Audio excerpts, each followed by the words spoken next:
ప్రతిధ్వనికి స్వాగతం. స్వాతంత్ర దినోత్సవాల్లో ఎర్రకోట వేదికగా ప్రధాని నరేంద్ర మోడీ కీలక ప్రకటన చేశారు. ఈసారి దీపావళికి జీఎస్టీపై డబల్ ధమాకా అంటూ అందరి దృష్టిని ఆకర్షించారు. కొన్ని గంటల్లోనే కేంద్ర ఆర్థిక శాఖ కీలక ప్రకటనతో వచ్చింది. 7 ఏళ్ల తర్వాత జీఎస్టీలో కీలక మార్పులు చేయబోతున్నట్టు తెలిపింది. ప్రధానంగా ఇప్పుడున్నటువంటి 4 స్లాబులను 2గా కుదించాలని ప్రతిపాదన తీసుకొచ్చింది. అంటే ఇక కేవలం 5%, 18% ఉంటాయి. అంటే 12% పరిధిలో ఉన్నటువంటి దాదాపు 99 సేవల్ని, పన్నుల్ని 5%లోకి తీసుకురాబోతున్నారు. ఈ మార్పుల వల్ల ఎలాంటి ప్రయోజనాలు ఉంటాయి, ఏ రంగాలపైన ప్రభావం ఉంటుంది, ముఖ్యంగా సామాన్య ప్రజలకు ఒరిగే లాభం ఏంటి, మొత్తం మీద దీనికి ఉన్నటువంటి దేశ పరోక్ష పన్నుల వ్యవస్థలో జరగబోయే మార్పులేంటి, ఇవే అంశాలపై నేటి ప్రతిధ్వని. చర్చలో పాల్గొంటున్న వారు సాయి ప్రసాద్ గారు, రిటైర్డ్ IAAS అధికారి, అదేవిధంగా పరోక్ష పన్నుల ఆడిట్ విభాగంలో విశ్రాంత డైరెక్టర్గా కూడా చేశారు. అదేవిధంగా K. హనుమాన్లు గారు, సీనియర్ చార్టెడ్ అకౌంటెంట్. అదేవిధంగా D. వెంకటేశ్వరరావు గారు, కమర్షియల్ ట్యాక్స్ డిపార్ట్మెంట్లో retired officer. Sir, Sai Prasad గారు, ప్రధాని కీలక ప్రకటన చేశారు, మీకు అందరికీ తెలుసు. ఆ దీపావళికి డబల్ ధమాకా అన్నారు. ఆ తర్వాత కేంద్ర ఆర్థిక శాఖ మంత్రి కీలక మార్పులు చేయబోతున్నట్టుగా, 2 స్లాబులే ఉంచబోతున్నట్టుగా కూడా ఒక సంకేతాలు, ప్రతిపాదనలు ఇచ్చింది. ఈ ప్రకటన యొక్క ప్రాధాన్యం ఏంటి, దీని నేపథ్యాన్ని ఎలా చూడొచ్చు? జిఎస్టీ అమలు జరిపిన తర్వాత గత 7 సంవత్సరాలు దాటిన తర్వాత 7 సంవత్సరాల నుంచి కూడా ఈ స్లాబుల పైన కొంత చర్చ జరుగుతూ వచ్చింది. ముఖ్యంగా జిఎస్టీ 8 సంవత్సరాలు పూర్తవుతున్న సందర్భంగా జిఎస్టీ స్లాబ్ స్ట్రక్చర్లో కొన్ని మార్పులు వస్తాయి అనేటువంటి చర్చ గత ఒక 10-15 రోజులుగా ఫైనాన్షియల్ సెక్టర్స్లో చాలా విపరీతంగా జరుగుతోందండి. నిన్న ప్రధానమంత్రి గారు చేసినటువంటి ప్రకటన ద్వారా మనకి ఇప్పుడు జరగబోతున్నటువంటి సంస్కరణలు ఏవైతే జిఎస్టీ స్ట్రక్చర్లో ఉన్నటువంటి సంస్కరణలు ఇవి అతి వేగంగా అమలు జరగబోతున్నాయనే విషయాన్ని మనకి తేటతెల్లమైంది. ఇక్కడ ముఖ్యంగా 4 ప్రధానమైనటువంటి అంశాలని ఈ జిఎస్టీ రిఫార్మ్, ఈ సంస్కరణల ద్వారా కొన్ని తీసుకొస్తున్నారు. దీని ద్వారా 4 ప్రయోజనాలని పొందేటువంటి అవకాశం ఉన్నది. మొదటి ప్రయోజనం రెవెన్యూ స్టెబిలిటీ అనంటే కేంద్ర రాష్ట్ర ప్రభుత్వాలకు వచ్చేటువంటి ఆదాయము స్టేబుల్గా ఉండాలి. గత కొన్ని సంవత్సరాలుగా అంటే 2017 జూలైలో మొదలైనప్పటి నుంచి ఇప్పటిదాకా జిఎస్టీలో మధ్యలో కోవిడ్ సమయాన్ని వదిలిపెట్టేస్తే జిఎస్టీ ఇన్కంలో మనకి స్టడీ గ్రోత్ కనపడుతూ ఉంటుంది.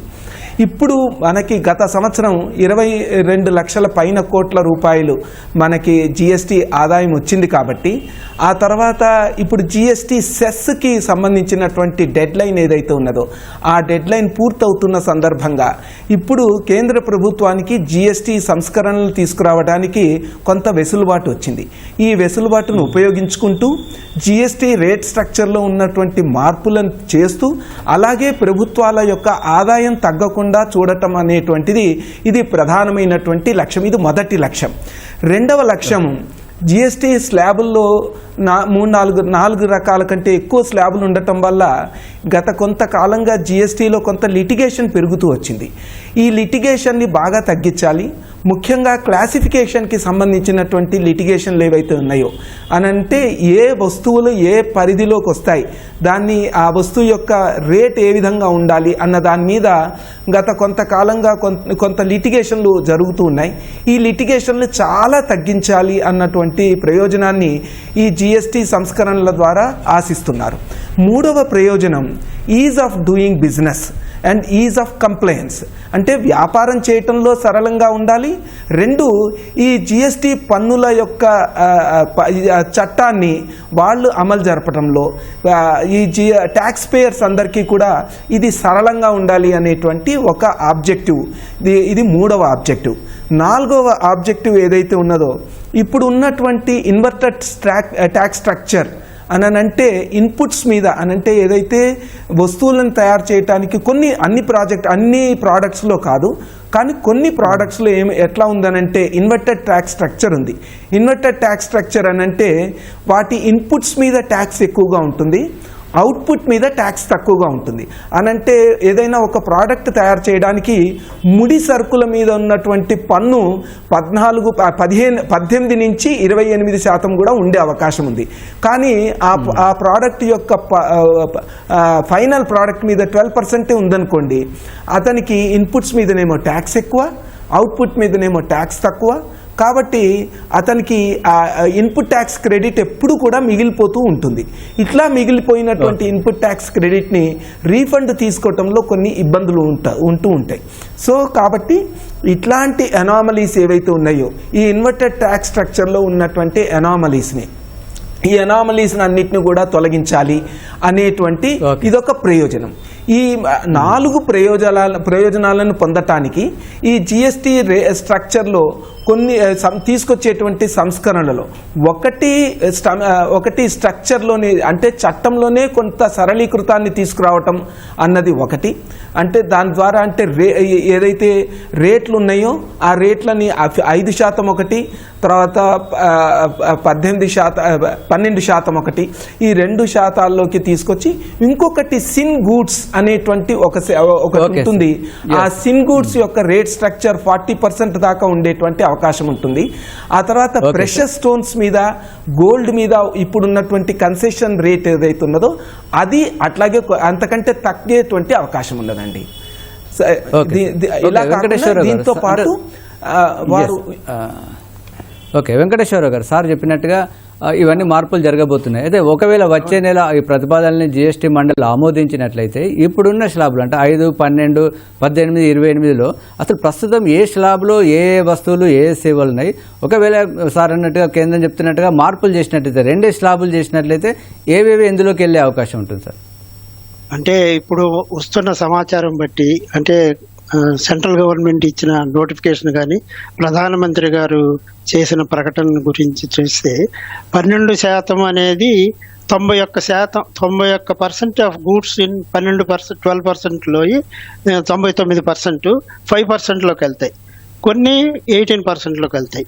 అట్లానే 28%లో ఉన్నటువంటి గూడ్స్ 90% మీకు 18%లోకి వస్తాయి, కొన్ని 40%లోకి వస్తాయి. 40%లోకి వెళ్ళేవి ఓన్లీ టొబాకో ప్రోడక్ట్స్ మెయిన్గా చెప్తున్నారు. తర్వాత మోస్ట్లీ లగ్జరీ కార్స్ అవి వెళ్తాయని అంటున్నారు. వెళ్ళగానే ఇప్పుడు 12%, 5%కి వచ్చే వాటిల్లో ఎక్కువగా 99% ఉన్నాయి. కాబట్టి మనకి మామూలుగా జనరల్గా కొన్ని మెడిసిన్స్, నోట్బుక్స్, బైసికల్స్, టెక్స్టైల్స్ కొన్ని 1000 rupees and above, footwear 1000 rupees and above, ఇవన్నీ కూడాను 12%లో ఉన్నాయి. అవన్నీ 5%లోకి వెళ్తాయి అనమాట. సో దానివల్ల కొంత ఇవన్నీ కూడా కామన్ మ్యాన్ ఉపయోగించాయి. ఇప్పుడు 5%లో ఉన్నాయి ఏంటంటే కామన్ మ్యాన్లో కూడా లో ఇన్కమ్ గ్రూప్ ఉండే వాళ్ళు వాడేటటువంటి వస్తువుల మీద 5% వేస్తున్నారు. తర్వాత కామన్ పీపుల్లో కొంచెం middle class, lower middle class వాడే వాటిని 12%లో పెట్టారు. ఇవన్నీ క్లబ్ చేసేసి ఇప్పుడు అన్ని 5%లో పెడుతున్నారు. కాబట్టి కామన్ మ్యాన్ వాడే అన్ని గూడ్స్ కూడాను మీకు 5%లోకి వస్తాయి. దానివల్ల చాలా వరకు కామన్ మ్యాన్కి ట్యాక్స్ బర్డెన్ తగ్గుతుంది, వాళ్ళ పొదుపు పెరుగుతుంది అనమాట. బేసిక్గా మనకి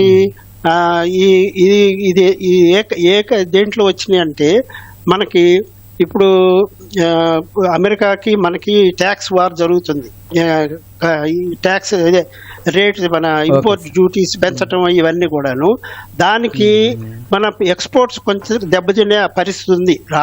దెబ్బతినవు ఏదో కొంత డిప్లొమసీ ద్వారా కొంత ప్రయత్నాలు జరుగుతున్నా ఎంతో కొంత ఎక్స్పోర్ట్స్ మీద ప్రభావం జరుగుతుంది. దానికి విరుగుడుగా మనకి దేశీయ డిమాండ్, అంటే మన లోకల్ డిమాండ్ కూడా పెంచడం అనేది ఒక లక్ష్యంగా పెట్టుకున్నారనమాట. లోకల్ డిమాండ్ పెరగాలంటే ట్యాక్స్ రేట్లు తగ్గితే లోకల్ డిమాండ్ పెరుగుతుంది అనేది ఒక ఆలోచన అనమాట. ఈ ట్యాక్స్ రేట్లు తగ్గించడం అది దృష్టిలో పెట్టుకొని కూడా చేస్తున్నారు అనమాట. ఇవన్నీ కూడా కామన్ మ్యాన్కి చేస్తున్నాయి. ఇప్పుడు 28 నుంచి 40% పోయినా కానీ అది పెద్దగా వచ్చేది పెద్దగా మార్పు ఏమి ఉండదు. ఎందుకంటే ఇప్పుడు 28%తో పాటు కాంపెన్సేషన్ సెస్ అని రకరకాల గూడ్స్ మీద రకరకాల, ఇప్పుడు టొబాకో ప్రోడక్ట్స్ ఉన్నాయనుకోండి, దాంట్లో దగ్గర 60% ఆ పైన ఈ కాంపెన్సేషన్ సెస్ ఉంది. కాంపెన్సేషన్ సెస్ ఏంటంటే జిఎస్టీ ప్రవేశపెట్టినప్పుడు స్టేట్స్కి ఏదన్నా కనుక ఆదాయంలో లోటు వస్తే ఈ కాంపెన్సేషన్ సెస్ల ద్వారా వచ్చిన ఆదాయాన్ని స్టేట్స్కి ఇవ్వటం ద్వారా వాళ్ళ యొక్క లోటుని తగ్గించడం అన్నమాట. ఈ కాంపెన్సేషన్ సెస్ 5 సంవత్సరాలు అన్నారు, అది 22లో అయిపోయింది. అయినా కానీ మన కోవిడ్ టైంలో కాంపెన్సేషన్ సెస్ పే చేయడానికి కొంత సెంట్రల్ గవర్నమెంట్ అప్పులు చేసింది. అప్పులు తీర్చడానికి కాంపెన్సేషన్ సెస్ని ఇంకా పెంచుకుంటూ వచ్చారు. ఇది 26కి అయిపోద్ది మార్చికి. కానీ ఇప్పుడు ప్రభుత్వ ప్రకటన ప్రకారం రేపు దీపావళితోటి కాంపెన్సేషన్ సెస్ కూడా తీసేస్తారు. కాంపెన్సేషన్ తీసేసి ఆ మేరకి దాన్ని తీసుకెళ్ళి 28% గూడ్స్ మీద కలిపితే అది రఫ్గా 40% అవుతుంది. ఆ 40% కంటిన్యూ అవుతుంది అనమాట. కాబట్టి మనకి ఎఫెక్ట్ నెట్ ఎఫెక్ట్ 12%, 28% నుంచి 18%, 12.5కి వచ్చే దాంట్లో ఎక్కువగా ఉంటాయి. ఇవన్నీ కూడా కామన్ మ్యాన్ వాడేయాలన్నమాట. అది ఓకే హనుమాన్లు గారు, అంటే సార్ అన్నట్టుగా కామన్ మ్యాన్కు ఉపయోగం అంటుందా అన్నారు. అంటే కామన్ మ్యాన్కు డైరెక్ట్గా ఏ విధంగా ఉపయోగం ఉంటుంది, అంటే ఏ వస్తువులు పెరుగుతాయి, ఏ వస్తువులు తగ్గుతాయి అనే కోణంలో చూస్తే ఎలాంటి ప్రయోజనం ఉంటుంది? అదే కేంద్ర ప్రభుత్వం మాత్రం పరిశ్రమలకు ఊతం ఇవ్వడం, వినియోగాన్ని పెంచడం ఒక ప్రధాన లక్ష్యం అని చెప్తుంది. అంటే మొత్తం మీద కామన్ మ్యాన్కు, సామాన్యుడికి వచ్చే డైరెక్ట్గా ఉపయోగం ఏముంటుంది? ఇది మొత్తం పరోక్ష పన్నులండి.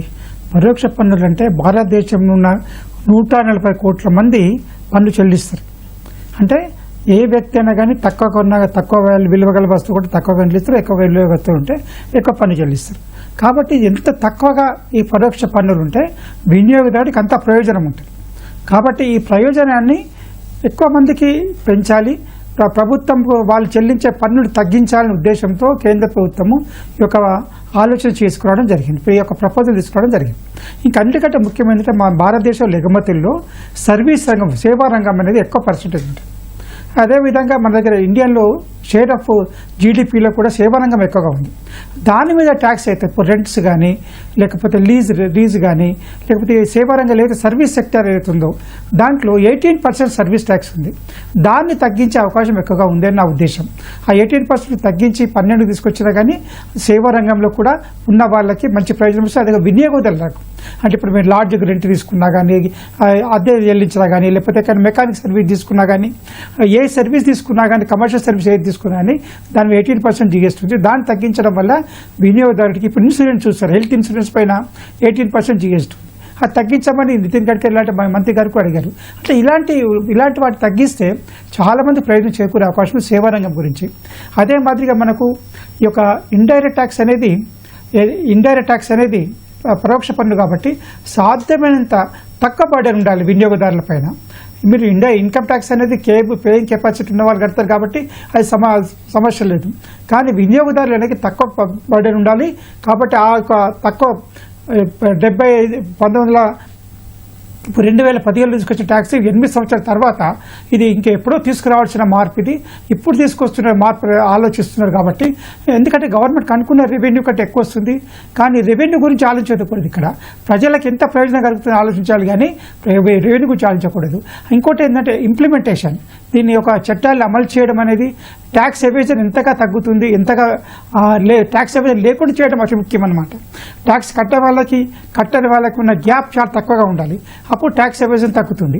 అదేవిధంగా డిజిటలైజేషన్ వచ్చిన తర్వాత ఈ యొక్క మొత్తం ఇన్ఫర్మేషన్ అంతా ఆన్లైన్ అయిపోయింది. కాబట్టి ఈ యొక్క జిఎస్టీ యొక్క ఇన్ఫర్మేషన్ మొత్తం కూడా అందరికీ షేర్ చేస్తున్నారు ఇప్పుడు. అంటే ఇన్కమ్ ట్యాక్స్ డిపార్ట్మెంట్కు, బ్యాంక్స్ కానివ్వండి, లేకపోతే మిగతా అన్ని రెగ్యులేటర్స్ షేర్ చేయడం వల్ల తప్పించుకునే అవకాశం చాలా తగ్గింది. కాబట్టి జిఎస్టీలో ఎవేజన్ తగ్గే అవకాశం ఉంది. దాని కొరకు రెవెన్యూ పెరిగే అవకాశం ఉంది. మనకు జిఎస్టీ రెవెన్యూ పెరిగాలని ఆలోచించకూడదు, జిఎస్టీ రెవెన్యూ తగ్గాలని ఆలోచించాలి. ఎందుకంటే మొత్తం భారతదేశంలో 140 కోట్ల మందికి ప్రయోజనం చేకూరుతుంది. ఇది ఒక ముఖ్యమైన విషయము. అదే మాదిరిగా రేట్ రేషనలైజేషన్ కూడా ఇంపార్టెంట్. ఆ రేట్ రేషన్లు కూడా తగ్గించడం అని 20% నుంచి ఇప్పుడు కన్స్ట్రక్షన్, రియల్ ఎస్టేట్లో కన్స్ట్రక్షన్ ఏదైతుందో, ఇమ్మూవబుల్ ప్రాపర్టీ మీద అయితే ఇన్వెస్ట్మెంట్ చేస్తారో దాని మీద 28% ట్యాక్స్ ఉందని.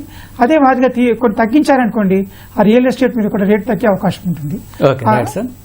ఓకే సాయి ప్రసాద్ గారు, అంటే ఈ స్లాబులను ఇప్పుడున్నటువంటి 4 స్లాబులను 2 స్లాబులను తగ్గించడం వల్ల వ్యవస్థాగతంగా జరిగే ప్రయోజనాలు ఏంటి సార్? అంటే పన్నుల వ్యవస్థలో ఉన్నటువంటి అంటే పారదర్శకత తీసుకురావడానికి, మరింత సరళీకృతం చేయడానికి ఎంతవరకు ఉపయోగపడతాయి? ఈ నెంబర్ ఆఫ్ స్లాబులు తగ్గించడం వల్ల చాలా ప్రయోజనాలు ఉన్నాయండి. మొదటి ప్రయోజనం, మనము డొమెస్టిక్ డిమాండ్ని పెంచగలుగుతాం. అంటే మీరు గత కొన్ని నెలలుగా జరుగుతున్నటువంటి ప్రక్రియ ఏదైతే మీరు చూస్తుంటారో, ఒకటి డైరెక్ట్ ట్యాక్సెస్లో కూడా కొంత సరళీకృతం తీసుకొస్తున్నారు. మొన్న బడ్జెట్లో కూడా ఇన్కమ్ ట్యాక్స్ రేట్లను బాగా తగ్గించారు. ఇప్పుడు జిఎస్టీలో 2 స్లాబులు తీసుకురావటం వల్ల ప్రజల దగ్గర డబ్బులు పెరిగేటువంటి అవకాశం ఉన్నది. అంటే ప్రజలు వినియోగించడానికి కావలసినటువంటి వినియోగ వస్తువుల్ని సేవల్ని కొనుక్కోవడానికి వాళ్ళ దగ్గర డబ్బులు ఉంటాయి కాబట్టి వాళ్ళు ఎక్కువ డిమాండ్ క్రియేట్ చేయగలుగుతారు. డిమాండ్ ఎప్పుడైతే ఎక్కువ అవుతుందో అప్పుడు ప్రొడక్షన్ పెరుగుతుంది. ప్రొడక్షన్ పెరగాలి అంటే అప్పుడు ఇన్వెస్ట్మెంట్స్ పెరుగుతాయి. ఇన్వెస్ట్మెంట్స్ పెరిగితే ఎంప్లాయ్మెంట్ పెరుగుతుంది. ఎంప్లాయ్మెంట్ పెరిగితే మళ్ళీ దాని ద్వారా ఎకానమీ గ్రోత్ అయ్యి దాని స్పైరలింగ్ ఇంపాక్ట్ తోటి మళ్ళీ ఒక రకంగా చూస్తే మనకి ట్యాక్సెస్ కూడా పెరుగుతాయి. ఈ విధంగా మన ప్రస్తుతం ఉన్నటువంటి గ్రోత్ రేట్ ఏదైతే ఉన్నదో అది 6.5% annual growth rate of the nation ఏదైతే ఉన్నదో అది వికసిత భారత్ ఉన్నటువంటి లక్ష్యాల మేరకి దీన్ని మరింత వేగంగా తీసుకుపోవాలి అంటే ఈ ట్యాక్స్ స్ట్రక్చర్స్ని తగ్గించాల్సినటువంటి అవసరం ఉంటుంది. అంటే డొమెస్టిక్ డిమాండ్ని పెంచాలి. అదే ఈ విధంగా పెంచుతున్నారు. ఇది మొదటి ప్రయోజనం. రెండవ ప్రయోజనం ఏంటంటే ఇప్పుడు ఉన్నటువంటి ట్యాక్స్ స్ట్రక్చర్లో కొన్ని ఎనామలీస్ ఏవైతే ఉన్నాయో ఆ ఎనామలీస్ అన్నీ కూడా తగ్గిపోతాయి. ఇప్పుడు మనకి ఇప్పుడున్నటువంటి జిఎస్టీ ట్యాక్స్ స్ట్రక్చర్లో ఒక 21% ఐటమ్స్ అంటే 21 టోటల్ మన దగ్గర ఉన్నటువంటి గూడ్స్ అండ్ సర్వీసెస్ని ఒక 100గా భావించే 100% అనుకుంటే దాంట్లో 21% ఐటమ్స్ 5% ట్యాక్స్ రేట్స్లో ఉన్నాయండి. 19% ఐటమ్స్ 12% ట్యాక్స్ రేట్స్లో ఉన్నాయి. 44% ఐటమ్స్ 18% ట్యాక్స్ రేట్లో ఉన్నాయి. 3% ఐటమ్స్ 28% ట్యాక్స్ రేట్లో ఉన్నాయి. 17% ఐటమ్స్ వాటి మీద ట్యాక్స్ లేదు అసలు, అంటే జిఎస్టీ లేదనమాట. సో ఇన్ని స్లాబులు ఉండటం వల్ల ఇవి కాక మళ్ళీ మనకి ప్రెషస్ మెటల్స్ మీద, గోల్డ్, వీటి మీద ఇంకొక కన్సెషనల్ రేట్ ఆఫ్ ట్యాక్స్ ఉందండి. ఇట్లా ఇన్ని ట్యాక్స్ స్ట్రక్చర్స్ ఉండటం వల్ల చాలా కన్ఫ్యూజన్, కంప్లైన్స్లో చాలా ఇబ్బందులు ఉన్నాయి. మీరు ఒక స్మాల్ ఎంఎస్ఎంఈ కానీ లేకపోతే ఒక్క ట్యాక్స్ పేయర్ని టర్న్ ఓవర్ ఉన్నటువంటి కొంచెం మినిమం టర్న్ ఓవర్ ఉన్నటువంటి ట్యాక్స్ పేయర్స్ని వాళ్ళని కనుక మీరు చూసినట్టయితే ముఖ్యంగా కొంచెం ఒక 10 to 15 crores టర్న్ ఓవర్ ఉన్నటువంటి ఆర్గనైజేషన్స్, ఇంకా అంతకంటే పెద్ద టర్న్ ఓవర్స్ ఉన్నటువంటి organisations GST return 3B file చేయాలి అంటే ఆ జిఎస్టీ 3B ఫైల్ చేసేటప్పటికి ఎంతో వాళ్ళ ఒక 3-4 రోజుల నుంచి కసరత్తు చేయాల్సి వస్తుంది. అట్లాగే జిఎస్టీఆర్ 9 ఫైల్ చేయడానికి చాలా కసరత్తు చేయాల్సి వస్తుంది. ఇట్లా ఈ కంప్లైంట్స్లో చాలా కాంప్లికేషన్స్ ఉన్నాయి. ఇప్పుడు ఈ రేట్ స్ట్రక్చర్ని రేషనలైజ్ చేయటంతో పాటు ఈ ప్రభుత్వంలో ఇప్పుడు ఈ పన్ను విధానంలో కూడా కొన్ని మార్పులు తీసుకొస్తున్నారు. జిఎస్టీ ఒరిజినల్గా ఎప్పుడైతే ఎన్విసేజ్ చేశారో ఆ ఎన్విసేజ్ చేసినప్పుడు ఆటో పాపులేటెడ్ జిఎస్టీ రిటర్న్స్ అనేటువంటి కాన్సెప్ట్ ఉండేది. ఆ ఆటో పాపులేటెడ్ జిఎస్టీ రిటర్న్స్ అన్నటువంటి దాన్ని కొన్ని కారణాల వల్ల ఆ రోజుల్లో 2017లో పూర్తిగా ఇంప్లిమెంట్ చేయలేకపోయారు. జిఎస్టీఆర్ 3 అన్నది ఇంప్లిమెంట్ చేయకుండా ఆ రోజున కొంత దాన్ని ఆపి జిఎస్టీ 3B అన్నది జిఎస్టీఆర్ 3 బదులుగా తీసుకొచ్చారు. ఆ తర్వాత జిఎస్టీఆర్ 2 ఏదైతే ఆటోమేటిక్గా పాపులేట్ అయ్యి ఆటో రికన్సిలియేషన్ అయ్యి ఇవన్నీ అయ్యేటువంటివన్నీ కూడా ఈ ఆటోమేటిక్ ప్రాసెసెస్ అన్నీ కూడా చాలా లేకుండా జరిగినాయి. ఇప్పుడు ఈ పన్ను రేట్ల సరళీకృతం ద్వారా ఇవన్నీ కూడా సరళీకృతం అవుతాయి.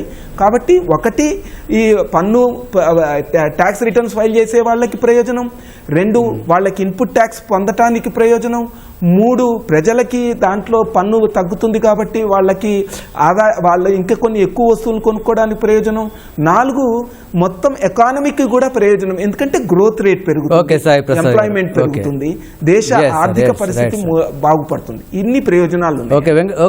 ఓకే వెంకటేశ్వరరావు గారు, అదే ఇప్పుడు ఇక్కడ ఒక డౌట్ సార్ ఇంతకుముందు ఏమన్నారంటే 17% వస్తువులకు అంటే అసలు పన్ను లేదంటున్నారు, 0%. అయితే ఇప్పుడు 2 స్లాబులు పెట్టడం వల్ల 5%, 18% ఉంటాయి. ఈ 0% ఉన్నటువంటి వీటి సంగతి ఏంటి సార్, వీటి పరిస్థితి ఎలా ఉంటుంది? ఇప్పుడు మనకి 0% అంటే నిల్ గూడ్స్ అనమాట, నిల్ రేటెడ్ గూడ్స్. వాటిల్లో 2 రకాలు ఉంటాయి మనకి. ఒకటేమో 0 రేటెడ్ ట్యాక్స్ గూడ్స్ అంటారు, goods or services. Zero rated అంటే ఎక్స్పోర్ట్ చేయటం కానీ లేకపోతే SEZ యూనిట్స్కి అమ్మిన వాటిని జీరో రేటెడ్ అంటారు. అంటే అవి ఎక్స్పోర్ట్ చేసినప్పుడు దాని మీద ట్యాక్స్ బర్డెన్ ఏమీ లేకుండా ఎక్స్పోర్ట్ అయ్యేటట్టుగా చూడడానికి అప్పుడు దాకా ఆ గూడ్స్ సర్వీస్ మీద కట్టిన ట్యాక్స్ని రిఫండ్ ఇస్తారనమాట. That is called zero rated. అది ట్యాక్స్ పడుతూ వస్తాయి కానీ ఎక్స్పోర్ట్ టైంకి అవి జీరో రేట్ అయిపోతాయి అనమాట. ఇంకోటి నిల్ రేటు, ఇందాక మీరు చెప్పినట్టుగా ట్యాక్సే వేయరు అసలు వాటి మీద. ట్యాక్స్ వేయకపోవటం వల్ల వాటి వల్ల ఏంటంటే వాటి మీద కట్టినటువంటి ఇన్పుట్ ట్యాక్స్ రేట్ ఏవైతే ఉన్నాయో అవన్నీ కూడా నిలిచిపోతాయి. ఆ ప్రైసెస్ ఏమి తగ్గవు కానీ ఆ చివరి స్టేజ్లో ఏదైతే అమ్ముతారో జరుగుతుందో దాని మీద మాత్రం ట్యాక్స్ పడదు. అంతకుముందు దాకా వాడినటువంటి రా మెటీరియల్స్ కానీ వాటి మీద ఏదైనా ట్యాక్స్ కట్టుంటే అవి దాని మీద ట్యాక్స్ బర్డెన్ ఫినిష్డ్ గూడ్స్ మీద ఉంటుంది. అది చాలా వరకు only at the end point.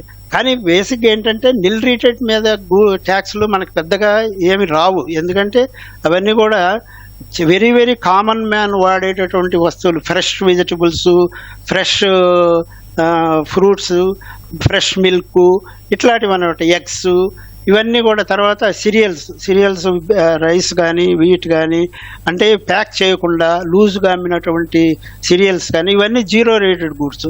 ఇప్పుడు సిరియల్స్ కానీ అవి పెంచడానికి కావాల్సినటువంటి ఫర్టిలైజర్స్ వీటి మీద ట్యాక్స్ పడుతుంది. అవన్నీ ఈ సిరియల్స్ ప్రైస్లో కలిసిపోయి ఉంటాయి. సిరియల్స్ మనం చివరిలో అమ్మేటప్పుడు ట్యాక్స్ పడదు కానీ ఆ ట్యాక్స్ బర్డెన్ అంతా అక్కడ చివరి దాకా క్యారీ అవుతుంది. సో అది దానివల్ల మనకి ఆ ట్యాక్స్ ఫర్టిలైజర్స్ మీద వాటి మీద వచ్చిన ట్యాక్స్ గవర్నమెంట్ దగ్గర ఉండిపోతుంది. కానీ దానికంటే ముఖ్యంగా ఏంటంటే మనకి 5% గూడ్స్, ఇందాక మనం అనుకున్నట్టుగా కొంత ఏ పర్సంటేజ్లో 5% గూడ్స్ ఉన్నాయి, ఏ పర్సెంట్లో 12% గూడ్స్ ఉన్నాయి అనుకున్నాం కదా. మనకు మొత్తం 22 lakh crores వచ్చింది లాస్ట్ టైము 24-25లో. దాంట్లో మనకి 65% రెవెన్యూ 18% గూడ్స్లో నుంచి వచ్చింది, 5% రెవెన్యూ 12% గూడ్స్లో నుంచి వచ్చింది, 7% రెవెన్యూ 5% గూడ్స్లో నుంచి వచ్చింది. అంటే మేజర్ ట్యాక్స్ మనకి 18% గూడ్స్లో నుంచి వచ్చింది అనమాట. 65% మనకి ఇప్పుడు మారుతున్నటువంటి రేట్లు ఏవైతే ఉన్నాయో అది 18%, 12% అనేది 5కి వెళ్తాయి కదా. అది ఆ 5% యొక్క రెవెన్యూ ఏదైతే ఉందో అది మనకు కొంత ఎఫెక్ట్ అవుతుంది గవర్నమెంట్కి. అది ఎంత అంటే రఫ్గా మనకి 22 lakh crores ఇప్పుడు 12% గూడ్స్కి ఒక 1.1 lakh crores 12% గూడ్స్ నుంచి వస్తుంది. దాంట్లో నుంచి ఒక 60 లక్షల కోట్లు గవర్నమెంట్ రెవెన్యూ లాస్ అయ్యే అవకాశం ఉంది. అది ప్రజలకు సేవ్ అవుతుంది. అట్లానే మనకి 28% గూడ్స్ మీద 11% ట్యాక్స్ వస్తుంది. అంటే 2 lakh crores రఫ్గా వస్తుంది అనమాట. దాంట్లో నుంచి ఒక 18,000, అది 28 నుంచి 18కి వస్తుంది కాబట్టి అది ఒక 18,000 crores లాభం వస్తుంది. అయితే ఇవన్నీ కూడాను రెవెన్యూ న్యూట్రాలిటీ వస్తుంది ఇట్లా తగ్గించినా కానీ. ఎందుకు అనుకుంటామంటే మనం ఇందాక అనుకున్నట్టు కదా, ఈజ్ ఆఫ్ డూయింగ్ బిజినెస్ పెంచటము, తర్వాత స్ట్రక్చరల్ రిఫార్మ్స్ GSTలో తేవటం, ఇవన్నీ ఐసోలేటెడ్గా చేయరు. ట్యాక్స్ రేట్లు మార్చడం అనేది స్ట్రక్చరల్ రిఫార్మ్స్ తోటి పాటుగా చేస్తారు. ఇవన్నీ రేపు GST కౌన్సిల్ మీటింగ్స్లో కానీ తర్వాత కానీ తీసుకుంటారు. స్ట్రక్చరల్ రిఫార్మ్స్లో ఇన్వర్టెడ్ డ్యూటీ స్ట్రక్చరు, తర్వాత ease of filing returns, pre filled returns file చేయటము, ఇవన్నీ జరుగుతాయి. అట్లనే ఫ్యూర్ స్లాబ్స్ వల్ల మనకి క్లాసిఫికేషన్ డిస్ప్యూట్స్ పోతాయి, సింప్లిఫైడ్గా కంప్లయన్స్ ఉంటుంది. రెవెన్యూ కూడా ఈ ఇమీడియట్గా తగ్గినా కానీ ఫ్యూచర్లో ఈ రిఫార్మ్స్ వల్ల పెరుగుతుంది అనమాట. పెరిగినప్పుడు ఇప్పుడు మనకు ఒక చిన్న ఎగ్జాంపుల్ చెప్తాను. టెక్స్టైల్స్ ఉన్నాయి. టెక్స్టైల్స్ మనకి మేజర్ ఎక్స్పోర్ట్ ప్రోడక్ట్ యుఎస్కి కానీ అదర్ కానీ. ఇవి మనకు బంగ్లాదేశ్ నుంచి కానీ లేకపోతే ఇంకో అదర్ కంట్రీస్ నుంచి బాగా సివియర్ కాంపిటీషన్ ఉంది. టెక్స్టైల్స్లో ఇప్పుడు ఎలా ఉందంటే రేట్ స్ట్రక్చర్స్, ఒకటి కాటన్ మీద 5%, కాటన్ యార్న్ మీద 12%, పాలియస్టర్ యార్న్ మీద 18%, అట్లనే ఫినిష్డ్ ప్రోడక్ట్స్లో 1000 రూపీస్ పర్ రీటైల్ ప్రైస్ ఉన్నటువంటి టెక్స్టైల్స్కి 12%, అబౌవ్ 1000 అయితే కింద అయితే 5%, అట్లా ఉన్నాయి అన్నమాట. సో ఫినిష్డ్ గూడ్స్కి ఈ రా మెటీరియల్స్కి రకరకాల రేట్లు. అంటే ఫినిష్డ్ గూడ్స్ ఏమో ప్రైస్ మీద చేస్తున్నారు, వీటి మీద చేస్తున్నారు. ఇవన్నీ కూడా సెటరేట్ చేయాలి. ఓకే, హనుమాన్లు గారు, అంటే ప్రస్తుతం ఈ కొత్తగా ప్రతిపాదనలలో 12% ఉన్న వాటిని దాదాపుగా 99% 5%లోకి మారుస్తారనేది కొంత ఆశాజనకంగా ఏదో సంతోషంగా ఊరించే విధంగా కనిపిస్తుంది. మొత్తం మీద ఈ మార్పులు చేర్పుల వల్ల ఒక వ్యక్తికి, ఒక సగటున ఒక పర్సన్కు ఎంత లాభం ఉండే అవకాశం ఉంటుంది, లేక కుటుంబ పరంగా చూస్తే ఒక కుటుంబానికి ఎంత ఆదా అవుతుంది అంటారు సార్? సరే, ఈ ఆదా అనేది దేని మీద ఆధారపడి ఉంటుంది అంటే వాళ్ళు పెట్టే ఖర్చులపైన ఆధారపడి ఉంటుంది. అంటే కొన్ని ఖర్చులు, టూత్ పేస్ట్ అనుకోండి, లేకపోతే రెగ్యులర్ వాడే సోప్స్ కానివ్వండి, షాంపూస్ కానివ్వండి, ఏదైతే ఫర్నిచర్ కొంటామో ఇవన్నీ కూడా మెషినరీ ఐటమ్, దాని మీద ట్యాక్స్ రేటు ఇంతకు 12% చెల్లించాలి, 5%కి వచ్చిందనుకోండి, ఒక 10,000 సంవత్సరానికి ఖర్చు పెట్టే అప్పుడు 1,200 చెల్లించే వాళ్ళు ఇప్పుడు 500 చెల్లిస్తారు. అంటే 700 మిగిలే అవకాశం ఉంది. అంటే ఈ విధంగా వాళ్ళు చేసే ఖర్చులపైన మన ట్యాక్స్ తగ్గే అవకాశం ఉంటుంది. అదొకటి. ఇంకొకటి ఏంటంటే మనం ఎంత ఖర్చులు ట్యాక్స్ లేని ఐటమ్ ఉందనుకో దాంట్లో ఎఫెక్ట్ లేదు. అంటే ఇప్పుడు కూరగాయలు అనుకోండి, పాలు అనుకోండి, వాటిపై ఎలాగో ట్యాక్స్ లేదు కదా, దాని మీద ఎఫెక్ట్ ఉండదు. కానీ ఏవైతే మనము tax rate, high rate of tax 18% వస్తువులు, 12% వస్తువులు ఏవైతే మనం కొంటామో వాటిపైన చెల్లించే ట్యాక్స్ ఎక్కువగా సూపర్ మార్కెట్లో కొన్ని వస్తువులు కానివ్వండి, లేకపోతే రెగ్యులర్గా వాడుకునే వస్తువులు కానీ వాటిపైన ఉండే ట్యాక్స్ తగ్గుతుంది. కాబట్టి దానివల్ల ప్రతి కుటుంబానికి ఖర్చు తగ్గే అవకాశం ఉంటుంది. అది పొదుపు జరిగే అవకాశం ఉంటుంది. ఇంకొకటి అంటే జిఎస్టీలో మెయిన్ ఇష్యూ ఏంటంటే క్లాసిఫికేషన్. ఈ ప్రోడక్ట్ 12%లకు వస్తుందా, 5%లకు వస్తుందా, 18%లకు వస్తుందా, 28%లకు వస్తుందా అనే విషయంలో కొన్ని కన్ఫ్యూజన్స్ వల్ల చాలా డిస్ప్యూట్స్ అయినాయి. ఆ డిస్ప్యూట్స్ అనే క్లారిటీ కావాలి. ఆ ప్రోడక్ట్స్లో కానీ వాటిలో రేట్ విషయంలో క్లారిఫికేషన్ ఇవ్వాల్సిన అవసరం ఉంది. ఇంకోటి ఇన్పుట్ ట్యాక్స్ క్రెడిట్. అంటే జనరల్గా జిఎస్టీలో మెయిన్ ఇష్యూ వచ్చేది ఇన్పుట్ ట్యాక్స్ క్రెడిట్ మీద డిస్ప్యూట్ వస్తుంది. ఒక వ్యక్తి కొన్నతను అమ్మిన అతనికి డబ్బు చెల్లిస్తాడు. అమ్మిన అతను ఏం చేస్తాడంటే అతను గవర్నమెంట్ చెల్లించకపోవడం వల్ల ఎవరైతే కొన్న అతనికి ఇన్పుట్ ట్యాక్స్ క్రెడిట్ రాదు. ఎందుకంటే ఇతను ఎవరికైతే డబ్బులు ఇచ్చాడో అతను చెల్లించలేదు, గవర్నమెంట్కు చెల్లించలేదు, డబ్బు కట్టలేదు, గవర్నమెంట్ అడిగే అవకాశం లేదు. ఈ చెల్లించిన అతను ఏమనుకుంటా అంటే నాకు రావాల్సింది నేను కట్టాను కాబట్టి నాకు రావాలనుకుంటాడు. కానీ గవర్నమెంట్ చేయలేదు కాబట్టి గవర్నమెంట్ అడిగే అవకాశం ఉండదు. ఇలాంటి డిస్ప్యూట్స్ కూడా తగ్గించాల్సిన అవసరం ఉంది. దీని కొరకు ఎవరైతే సరుకులు ఉంటారో, ఎవరైతే పర్చేజర్ ఉంటారో వాళ్ళకు కూడా జిఎస్టీ కట్టే అవకాశం ఇవ్వండి. అది ఆటోమేటిక్ ఇన్పుట్ ట్యాక్స్ వీళ్ళు కడతారు కాబట్టి క్రెడిట్ వచ్చే అవకాశం ఉంటుంది. ఇంకోటి ఏంటంటే మనం చేయాల్సిన అన్నిటికంటే ముఖ్యమైన పని ఏంటంటే ట్యాక్స్ ఎవేజన్ తగ్గించాలి. చాలామంది ఇప్పుడు మనము ఎన్నో హోటల్స్కి వెళ్తుంటాము, రెస్టారెంట్కి వెళ్తుంటాము, షాప్లోకి వెళ్తుంటాము, మనం ఎన్నో కడుతుంటాం ట్యాక్స్. ఆ ట్యాక్స్ జిఎస్టీ మనకు వస్తుంది, మనకు బిల్లు వస్తుంది, బిల్లో జిఎస్టీ అని ఉంటుంది. కానీ వాళ్ళు గవర్నమెంట్కి ఎంత చెల్లిస్తున్నారు అనేది అతి ముఖ్యమైన విషయం. ఆ ఎవేజన్ని తగ్గించగలగాలి. కలెక్షన్కు తర్వాత పేమెంట్, గవర్నమెంట్ పేమెంట్ మధ్యలో ఉన్న గ్యాప్ను తగ్గించగలగాలి. అప్పుడు మంచి రెవెన్యూ పెరిగే అవకాశం ఉంటుంది. ఇది ఇంప్లిమెంటేషన్ అనామలీ. ఈ ఇంప్లిమెంటేషన్లో వచ్చిన సమస్యల్ని అధిగమించాల్సిన అవసరం ఉంది. Input tax credit, classification, evasion, ఈ మూడు తగ్గించగలిగితే మంచి గవర్నమెంట్కు మంచి రెవెన్యూ పెరిగే అవకాశం ఉంటుంది. ఎలాంటి రేటు పెంచాల్సిన అవసరం ఉండదు. ప్రజలకు ఇంకా సౌకర్యం అంది, ఇంకా రేటు తగ్గించి ఎట్టి పరిస్థితులు కూడా నా పర్సనల్ ఒపీనియన్ ఏంటంటే ఈ జిఎస్టీ ఎట్టి పరిస్థితులు కూడా 5% దాటకపోతేనే ప్రజలకు చాలా మంచిది. చెల్లించే వాళ్ళు కూడా సంతోషంగా చెల్లించే అవకాశం ఉంటుంది. Okay sir. Okay Sai Prasad గారు, అంటే ఇప్పుడు వస్తున్నట్టు వార్తల ప్రకారం అయితే 4 స్లాబుల్ని 2 స్లాబులుగా కుదిస్తామంటున్నారు. అంటే ఈ స్లాబులు తగ్గించడం వల్ల మొత్తం పరిష్కారం అవుతుందా సార్ అన్నట్టుగా? కానీ మొత్తం అసలు ప్రజల నుంచి కానీ మార్కెట్ నుంచి కానీ అసలు జిఎస్టీ నుంచి ఏం కోరుకుంటున్నారు? ప్రభుత్వం నుంచి అంటే గత 7.5 ఏళ్లలో ఎక్కువ వస్తున్నటువంటి డిమాండ్లు ఏంటి? ఎలాంటి మార్పులు కోరుకుంటున్నారు? జనరల్గా ప్రజలు కోరుకునేటువంటి జిఎస్టీలో కానీ ఏ పన్ను విధానంలో అయినా కానీ ప్రజలు ఏం కోరుకుంటారంటే పన్ను ఎంత సరళంగా ఉండగలిగితే అంత సరళంగా ఉండాలి. అది మొదలుగా ఫస్ట్ ప్రజలు కోరుకునేటువంటిది మొదటిది. 2, పన్ను ఎంత తక్కువగా ఉండగలిగితే అంత మంచిది. వాళ్ళు పన్ను చాలా తక్కువగా ఉండాలి అని కోరుకుంటారు. 3, పన్నులో పారదర్శకత ఉండాలి. అంటే ఏదైతే పన్నులు వసూలు చేసేటువంటి విధానంలో ఆ విధానం చాలా పారదర్శకంగా ఉండాలి అని చెప్పి ప్రజలు కోరుకుంటారు. ఆ తర్వాత ఈ ప్రజలు ఇంకొకటి కోరుకునేది ఏంటంటే పన్ను వసూలు చేసినటువంటి ప్రతి పైసా కూడా అది ప్రభుత్వ ఖజానాలోకి వెళ్తుంది, అది సద్వినియోగం అవ్వాలి అని కూడా ప్రజలు కోరుకుంటూ ఉంటారు. ఇట్లా ప్రజలు ఈ పన్ను రేట్ల నుంచి, పన్నుల విధానం నుంచి అనేక రకాలమైనటువంటి అంశాలను కోరుకుంటూ ఉంటారు. ఉదాహరణకి ఇప్పుడు మనం ఈ రేట్ అంటే అన్ని సమస్యలకి ఒకేసారి పరిష్కారం లభించటం అన్నది చాలా కష్టం. అయితే ఇప్పుడున్నటువంటి పరిస్థితుల్లో ఈ పన్నుల విధానంలో సంస్కరణలు తీసుకురావడం వల్ల మనం ఎప్పుడైనా సరే పన్ను రేట్లను తగ్గించి పన్నుల విధానంలో సంస్కరణలు చేపట్టిన ప్రతిసారి కూడా ప్రభుత్వానికి ఆదాయం పెరుగుతూ వచ్చింది. మీరు మనం ఆర్థిక సంస్కరణలు పెట్టినటువంటి తొలి రోజుల్లో రాజా చెల్లయ్య కమిటీ రికమెండేషన్స్ ప్రకారము ఆ రోజున జరిగినటువంటి సంస్కరణల ద్వారా పన్ను రేట్లు తగ్గించడం ద్వారా ప్రభుత్వ ఆదాయం గణనీయంగా పెరిగింది.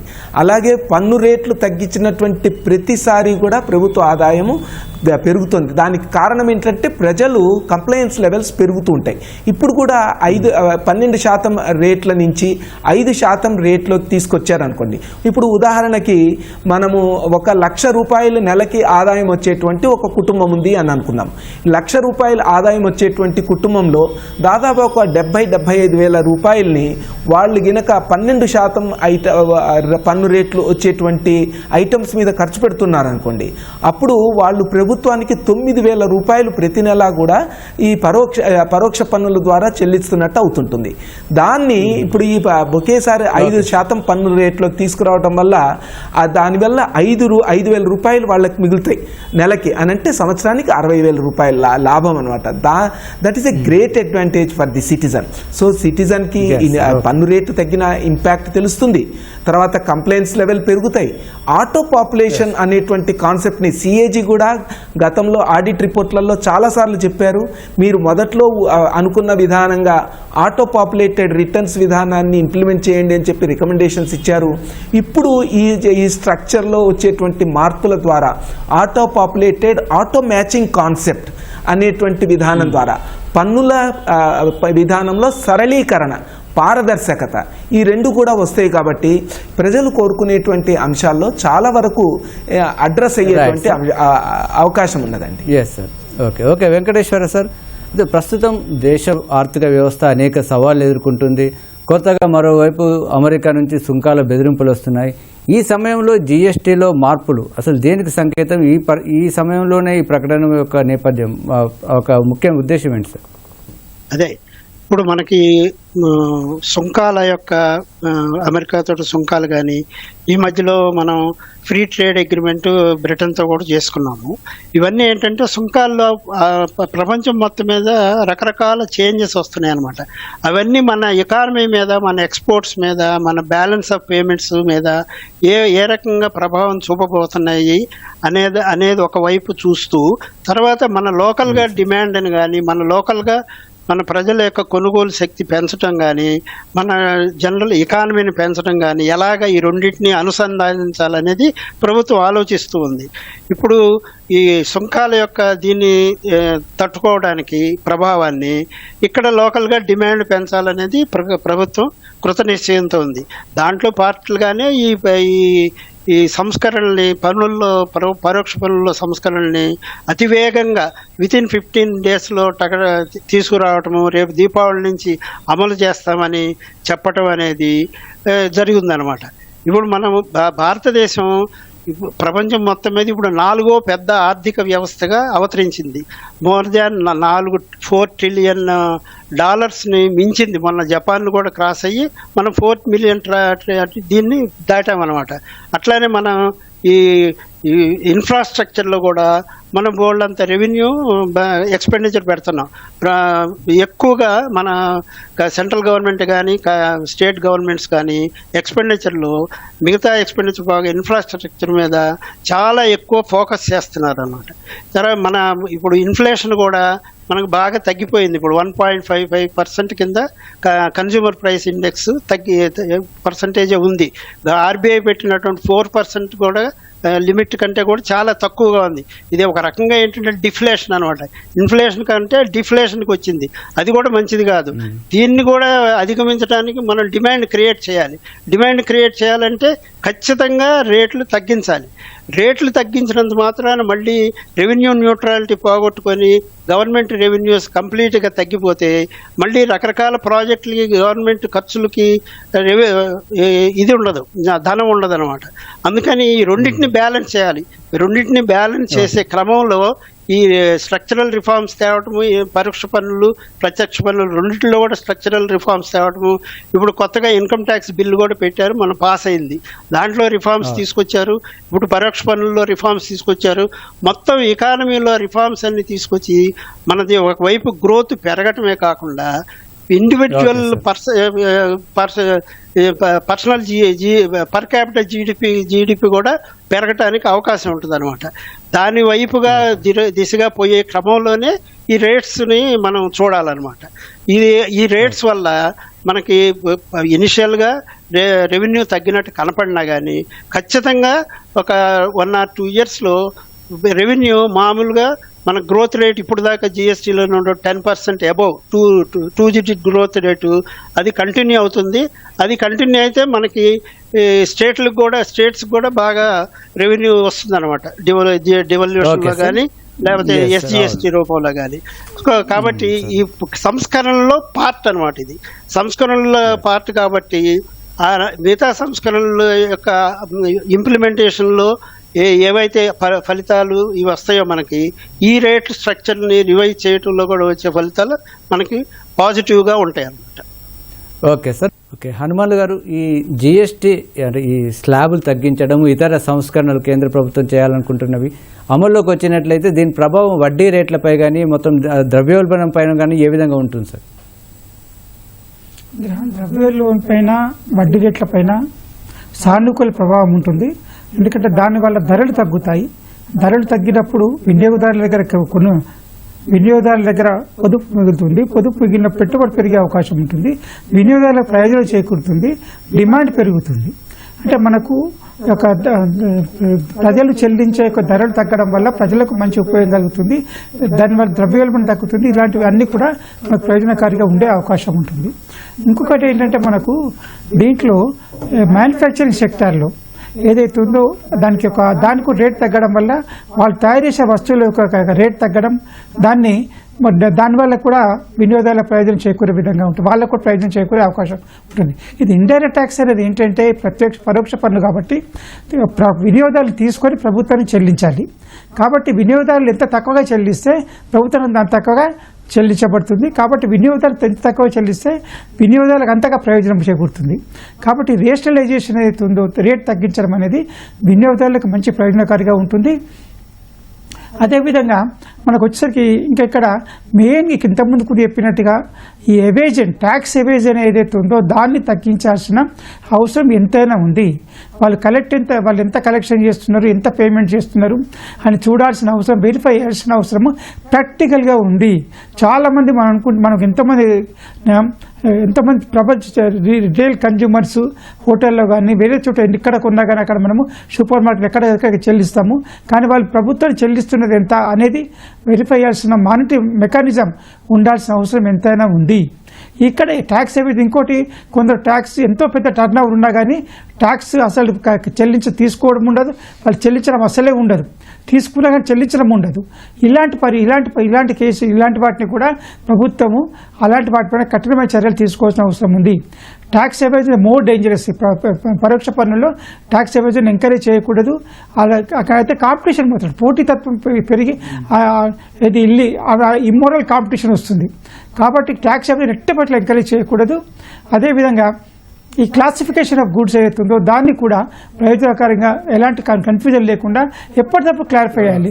మన కోర్టుకు వెళ్ళి చేయాల్సిన అవసరం లేకుండా అడ్వాన్స్ రూలింగ్ మెకానిజం ఏదైతుందో దాన్ని అడ్వాన్స్గా తొందరగా క్లారిఫై చేయడం అనేది చేస్తే ఇంకా ఎక్కువ ప్రయోజనం, కన్ఫ్యూజన్ క్లియర్. ఇక్కడ మెయిన్ ఏంటంటే క్లాసిఫికేషన్ కన్ఫ్యూజన్, రేట్ కన్ఫ్యూజన్ పోవాలి, ఇది తగ్గించాలి. ఓకే సాయి ప్రసాద్ గారు, అంటే మొత్తం మీద ఈ మార్పులు చేర్పుల వల్ల మేక్ ఇన్ ఇండియా వంటి కార్యక్రమాలకు ఏ విధంగా ఉపయోగపడుతుంది, అదేవిధంగా దేశంలో ఉన్నటువంటి ఎంఎస్ఎంఈలకు, అదేవిధంగా స్థిరాస్తి రంగం లాంటి రంగాలకు ఏ విధంగా ఈ బూస్టప్ ఇస్తుందా, ఎలాంటి ఎఫెక్ట్ ఉంటుంది సార్? మొత్తం మీద చూసుకుంటే ముఖ్యంగా ఎంఎస్ఎంఈకి, ఇండస్ట్రీకి, ఎకానమీకి ఈ రేట్ రేషనలైజేషన్ అన్నది చాలా ఉపయోగంగా ఉంటుందండి.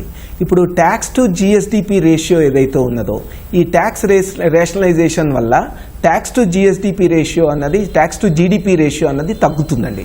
So tax to GDP ratio తగ్గటం వల్ల ఇప్పుడు ఏదైతే మనము 4th largest economy in the world ఉన్నామో, ఈ 4th లార్జెస్ట్ ఎకానమీ నుంచి మనం అతి త్వరలో 3rd లార్జెస్ట్ ఎకానమీలోకి రావాలి.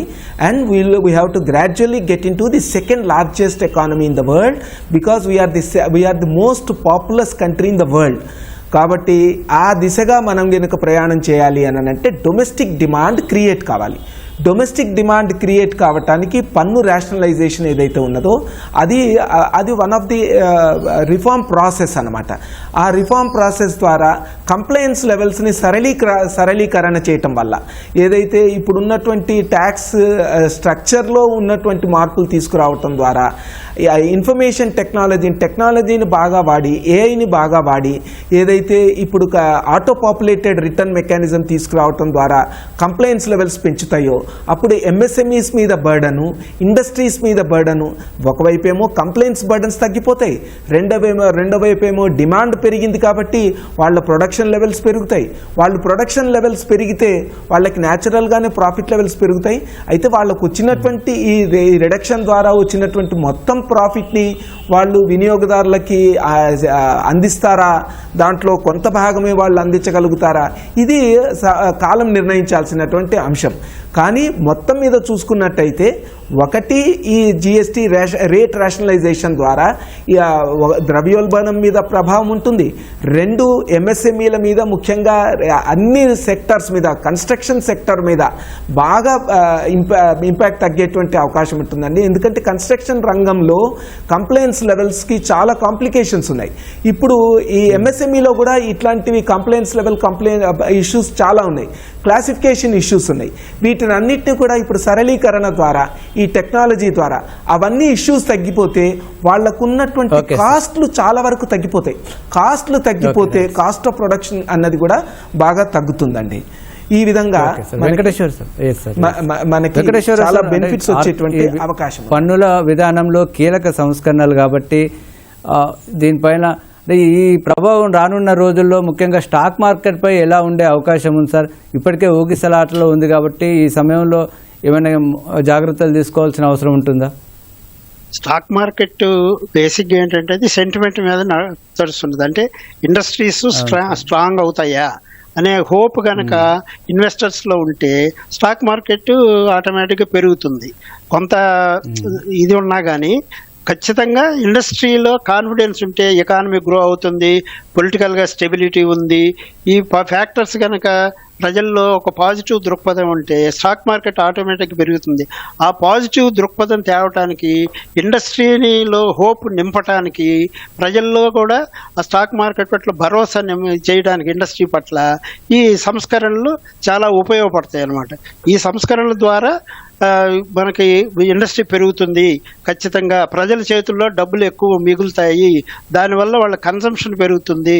ఇప్పటికే మనకి మొత్తం వరల్డ్లో కన్సంప్షన్ ఇన్ఈక్వాలిటీ, మొన్న వరల్డ్ బ్యాంక్ వాళ్ళు చెప్పిన దాని ప్రకారం భారతదేశంలో కన్సంప్షన్ ఇన్ఈక్వాలిటీ చాలా తక్కువ ఉందన్నమాట.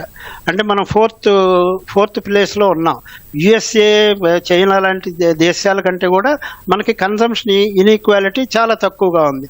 అంతేకాకుండా మన ఈ గత 10 సంవత్సరాల్లో 2013, 14 నుంచి 24, 25 వరకు ఒక దగ్గర ఒక 171 మిలియన్ పీపుల్, అంటే 17 కోట్ల మంది పైన పావర్టీలో నుంచి బయటకు వచ్చారు. సో ప్రజల యొక్క ఇన్కమ్స్ స్లోగా పెరుగుతున్నాయి, ఇంకా పెంచాలి. అసలు ప్రజల యొక్క ఇన్కమ్స్ ఇంకా పెంచాలంటే పన్నుల సంస్కరణలు తప్పనిసరిగా తీసుకురావాలి. అంటే వన్ ఆఫ్ దిస్ థింగ్ చెప్పినట్టుగా క్రెడిట్ స్ట్రక్చర్స్ ఇవన్నీ కూడా ఇన్ఫ్లుయెన్స్ చేస్తాయి. ఎంప్లాయ్మెంటు, క్రెడిట్ స్ట్రక్చర్స్ ఇవన్నీ కూడా ఇన్ఫ్లుయెన్స్ చేసిన పన్నులు కూడా వన్ ఆఫ్ దోస్ థింగ్స్ అన్నమాట. పన్నులు తగ్గించడం, పన్నుల రేషనలైజేషను, వీటి వల్ల ఖచ్చితంగా డిమాండ్ పెరుగుతుంది. డిమాండ్ వల్ల ఇండస్ట్రీస్ పెరుగుతాయి. ఇండస్ట్రీస్ పెరిగితే వాటి యొక్క లాభాలు పెరుగుతాయి. ఆ లాభాలతోటి ఫర్దర్ ఇన్వెస్ట్ చేయడానికి కుదురుతుంది. స్టాక్ మార్కెట్ మీద ప్రజలకు విశ్వాసం పెరుగుతుంది, స్టాక్ వాల్యూస్ పెరుగుతాయి అన్నమాట. సో ఇవన్నీ కూడా ఇంటర్లింక్డ్ ఉంటాయి. బ్యాంక్ రేట్లు తగ్గించడం, తర్వాత ఈ ఇన్ఫ్లేషన్ తగ్గటము, ఇవన్నీ కూడా కూడా యాక్ట్ చేస్తాయి. ఇవన్నీ కూడా అల్టిమేట్ గా కాన్ఫిడెన్స్ బిల్డ్ చేయటం అనమాట ఇండస్ట్రీ మీద, వీటి మీద. Yes. ఆ confidence Okay, sir. Build process లో ఇది కూడా ఒకటి అనమాట పన్నుల సంస్కరణలో. Okay sir, thank you sir. చర్చలో పాల్గొన్నందుకు సాయి ప్రసాద్ గారు, అదే వెంకటేశ్వర గారు, హనుమన్లు గారు, థ్యాంక్ యూ సార్.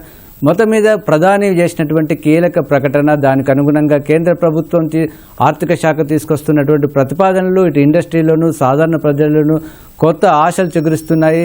దీపావళి ఎప్పుడొస్తుందా, ఎలాంటి ప్రయోజనాలు ఉంటున్నాయని ఎదురు చూసే పరిస్థితి కనిపిస్తుంది. ఇది నేటి ప్రతిధ్వని.